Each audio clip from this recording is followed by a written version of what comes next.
Yep, the recording starts.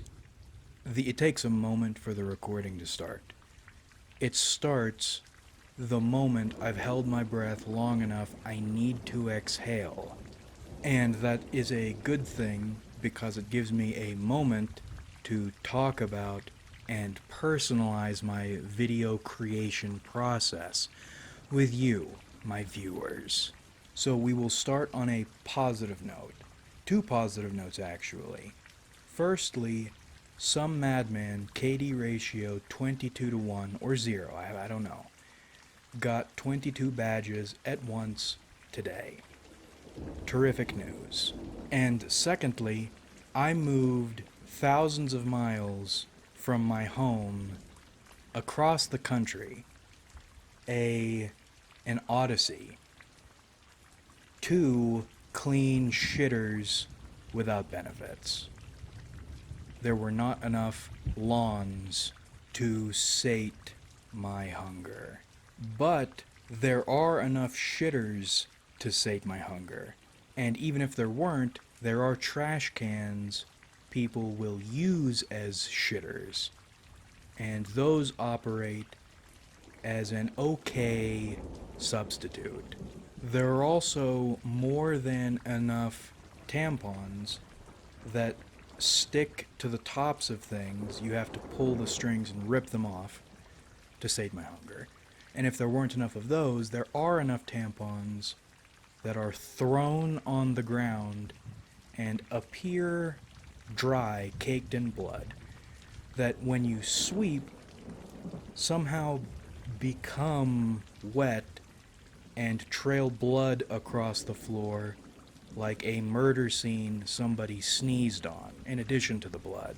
One thing I learned in my odyssey is everywhere is America where you are. Meaning, no matter where you are regionally in the United States, you are still in America and you are still dealing with Americans. The weather will be different, the topography will be different, and the people will sound different, but they are the exact same people. They come in two flavors, but they are essentially the same. If you live in the United States and you think moving to another state or another region within your state will change your life, you'll meet different people, stop dreaming, it won't happen. I tested it. And on a broader scale, someone said something interesting to me. Even if you don't live in the United States, you live in the United States. I suspect moving to any other country will lead to similar results. I don't know, I haven't tested it personally, but someone who has tested it can attest to the fact anywhere you move, you will run into the same sorts of people who grew up under the same sorts of ideas. There's nowhere to run. But what are some other things I learned in my road traveling, bar hopping odyssey? I started filming, but quickly realized it wasn't fucking worth it. Unless you just want to look at one of 3 or 4 variations of pictures with royalty-free music playing in the background. Horizontal and vertical socialization with individuals. Vertical socialization is how, quotes, deep or aspiring or thoughtful one individual is. How deep of a well they cultivate in themselves. I gravitate toward vertical socialization because I find vertical people more interesting, at least at first. Vertical socialization is not everything. If someone is a puzzle and you figure them out, they cease to be interesting. In the same way, if you build yourself as a puzzle and you get figured out, you cease to be interesting. Architecture is cool, but there's no point in it if it isn't inhabited. That's where horizontal socialization with one individual comes in. A horizontally focused individual might not be the most complex person, but they have the most experiences coming in or out of them, and they have the most commentary on those things. The traffic of life funneling through them is the focus rather than they are themselves the individual. I used to hate horizontally socialized people because I thought they weren't deep enough. What's kicking around in their noggins? Not a whole lot. Not something I, or not someone I. This great, tremendous gift to the world would want to stoop low and interact with. And I still feel that way a lot of the time, but horizontal socialization is important and can be useful and enriching. Here's a bland sentiment for you I worked a long time on. An interesting person is useless if they don't put any of their ideas or depth into action. And a traveled, experienced, sociable person is not interesting if they never think about or internalize any of their experiences. Crazy, mind blown. The reason I bring that shitty message and framing vernacular up is for someone like me, maybe don't waste all your time looking for the deepest puzzle people to work through, because most of the time you'll find one, you'll figure them out, and then you'll be negative emotion.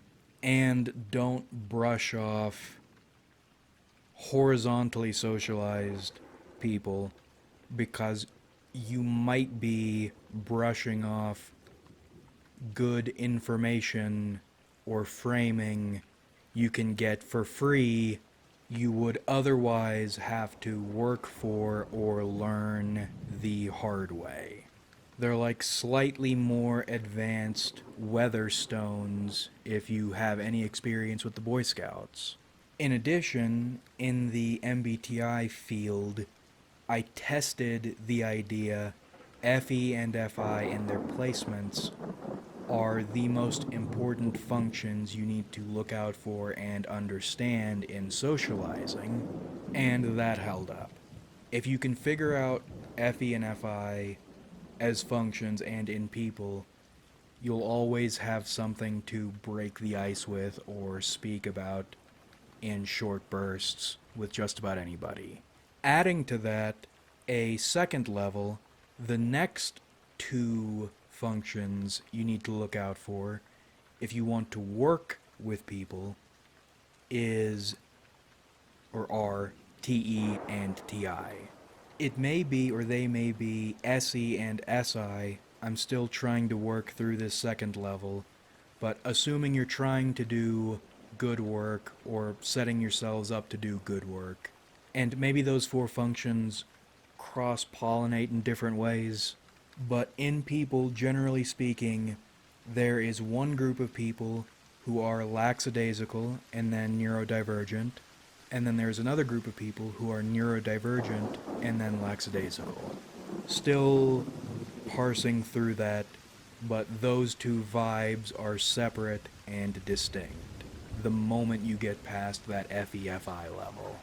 And then, least tested in terms of functions, but still important, something I am thinking about. I think child and inferior functions are most important for people you love or you hate. The function placements themselves, I mean, tertiary and inferior, not whatever functions are in those placements. Now, normally I would cut the video off there, but let's talk about some other things. A problem I've been puzzling over lately is liking people is difficult, just generally. Now, it isn't hard to like this video, or subscribe to my channel, or leave a samey comment that might mean something to you that will mean nothing to me, but it's very difficult to express positive feelings for anyone in a way that results in a net positive for you both. Anecdote: Patrice O'Neill. Loved his ethics professor. Always told him how much he loved his class. And one day, while Patrice was going on his "I love your class" rant, the dude just turned away and walked off because he was so sick of hearing it. And that's hilarious, but it's also a knife in the stomach. And it's also, I think, one of the reasons Patrice developed the idea you can like someone without them liking you. It seems to be a big enough problem for people, he needed at least, to come up with an emotional solution for it. Before I started doing YouTube, and even while I've been doing YouTube, even now, there are people whose work and whose personality I like and will try to positive toward, who will spit on me for not positiving toward them in the correct way. I used not to get it, and it would feel bad. Now I understand it, and it feels only a little bad. But it still feels bad no matter how you slice it. Just because you like someone or their work does not mean they have any reason to like you, even if you are being positive toward them. That hurts. But that's parasocialization. Just because you feel close to someone you listen to all the time or read doesn't mean they have any reason to like you, even have any idea you exist at all. The first option to deal with that as the receiver is to reciprocate with everybody, which is a bad option because at some point you are one human. You will stop being able to be genuine with every single person you meet on the level they are being genuine with you. And that's assuming their genuineness is hitting your receiver in a way you are receptive to. That isn't going to work. The second option is to interact or reciprocate with nobody. And that is a more kind of effective option, and it's one I see many creators take because it is genuine. No reaction is more genuine than fake reaction, in my mind. But then you are also excluding people who do transmit signals you are receptive to. And the whole reason I do YouTube stuff, the whole reason I do anything, I want to be famous. The whole reason I want people to know who I am is I want to be able to connect, to find and then connect with my people, whoever they are. 0.005%. So there are really no good options. Aside from maybe nowadays starting a Discord, which I am not going to do because I hated high school. I hate high school type environments each time I encounter them. I hate being part of them on the lower level. I hate running them on the higher level. I have no idea how to interface with an audience in a way that makes everybody happy. And that made me think about socializing with people in general.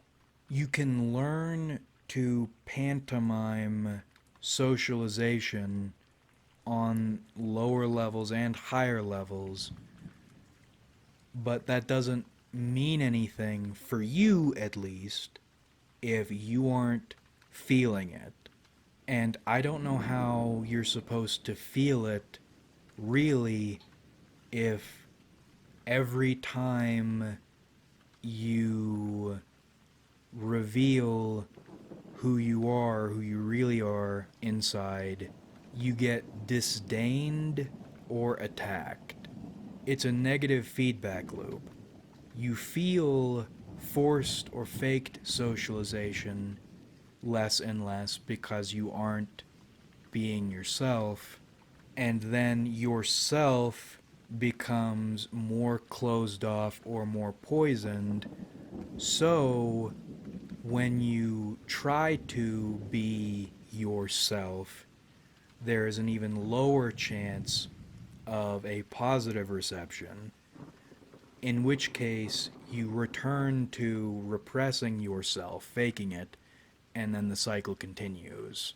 And that's one of the reasons, one of the sorts of people I hold the deepest contempt for are the everyone should love everyone types, because the moment anyone doesn't do that, their reaction is not to understand and accept, it is to attack, making them not loving everyone people, yet they still hold that loving everyone mantle.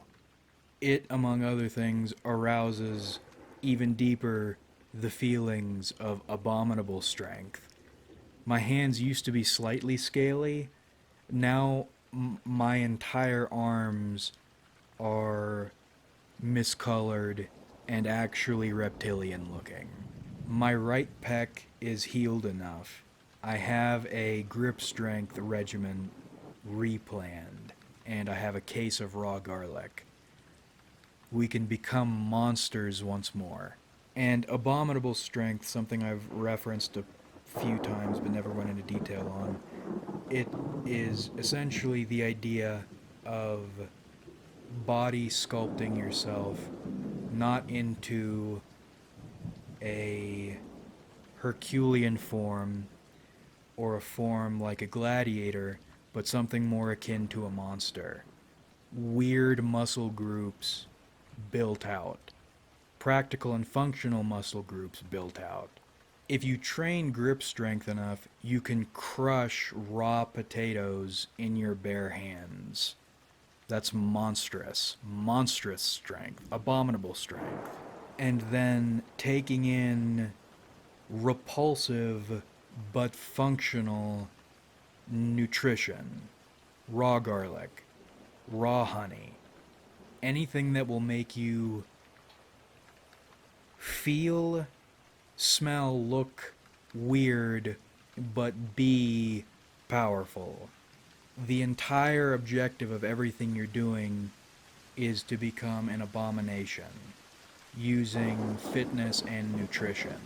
It's something I don't engage in anymore necessarily, but I do still love the idea and the practice of, if you think you can do it well. But we'll cut it off here. That's enough rambling for one evening. But that about rippity wraps this one up. I hope you enjoyed watching, because I certainly enjoyed making it. I'll leave my Discord ID in the description, and for comments, I think one of the things I'll start doing is using YouTube's automated responses. Like if you enjoyed, because it helps me out a lot. Subscribe if you haven't, because we do this shit sometimes, and comment your thoughts, because I love hearing from you.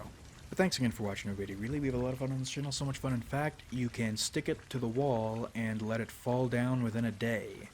Because, well, I don't know why. It's unfortunate. I wish it would have stuck to the wall. But that's so much fun we have on this channel, and I look forward to doing this with you guys again in... Come on now. The future.